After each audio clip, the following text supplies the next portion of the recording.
Hi hello welcome to my channel spice and smiles. అందరూ ఎలా ఉన్నారు? ఈరోజు సొరకాయ కర్రీ చూద్దామండి. వెజ్ రెసిపీ అన్నంలోకి చపాతీల్లోకి చాలా బాగుంటుంది. చేసే విధానాన్ని చూసేద్దాం రండి. సో ముందుగా నేను ఒక సొరకాయ తీసుకున్నానండి. 1/2 kg సొరకాయ తీసుకున్నాను. అలాగే దానికోసమని ఒక మీడియం సైజ్ ఆనియన్ ఒక టమాటో, అలానే 3 పచ్చిమిర్చి తీసుకున్నాను. ముందుగా వెజిటబుల్స్ అన్నిటినీ పీల్ చేసి వాటర్తో క్లీన్ చేసుకొని ఆ తర్వాత ముక్కలు కట్ చేసుకుంటున్నాను. ఒక సొరకాయని ఇలాగా హాఫ్కి కట్ చేసేసి దాన్ని ఒక 4 పార్ట్స్గా డివైడ్ చేశాను. ఇలా ఆ ముక్కలన్నీ ఈవెన్గా కట్ చేసుకుంటే మనకి అవి తొందరగా మగ్గిపోయి కరెక్ట్ టేస్ట్ వస్తుందండి. ఇలా ముక్కలు కట్ చేసుకున్న తర్వాత నేను ఇంకా ఇలా టొమాటో కట్ చేసుకుంటున్నాను. ఆనియన్ మరీ చిన్న ముక్కలు అవసరం లేదు, కొద్దిగా మీడియం సైజ్ ముక్కలు అయితే సరిపోతుంది. అలానే ఒక పచ్చిమిర్చిని తీసుకొని దాన్ని మధ్యలో కూడా చేసేసి దాన్ని ఒక 3 ముక్కలు చేసేసాను. అలానే ఒక టమాటో తీసుకొని దాన్ని సన్న పీసెస్గా కట్ చేసుకొని వెజిటబుల్స్ అన్ని చాప్ చేసి పక్కన పెట్టుకున్నాను. ఈ వీడియో మీకు నచ్చితే తప్పకుండా లైక్ చేయండి, షేర్ చేయండి.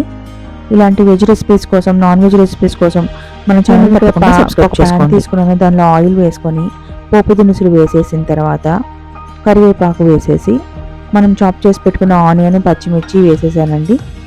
అవి బాగా రెడ్ కలర్లో ఫ్రై అవసరం లేదు, కొద్దిగా మగ్గిన తర్వాత అల్లం వెల్లుల్లి పేస్ట్ వేసేసాను.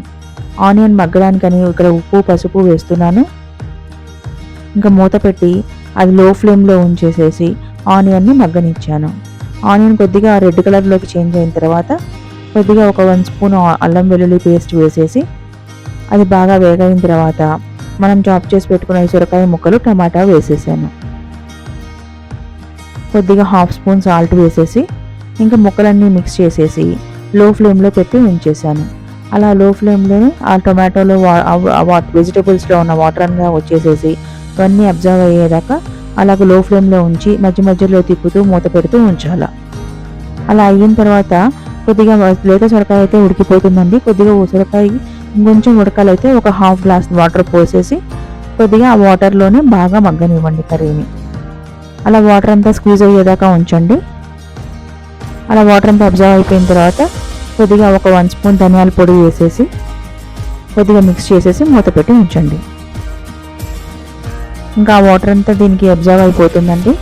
ఆ తర్వాత ఫైనల్గా ఒక 1 స్పూన్ కారము, అలానే కొద్దిగా కొత్తిమీర వేసేసి మిక్స్ చేసేసి మూత పెట్టి ఇంకా స్టవ్ ఆపేసేసేయండి. ఈ విధంగా సొరకాయ కర్రీ అన్నంలోకైనా రైస్లోకైనా చాలా బాగుంటుంది. ఈసారి ఈ విధంగా చేసి తప్పకుండా నాతో షేర్ చేసుకోండి. ఉంటాను, బాయ్.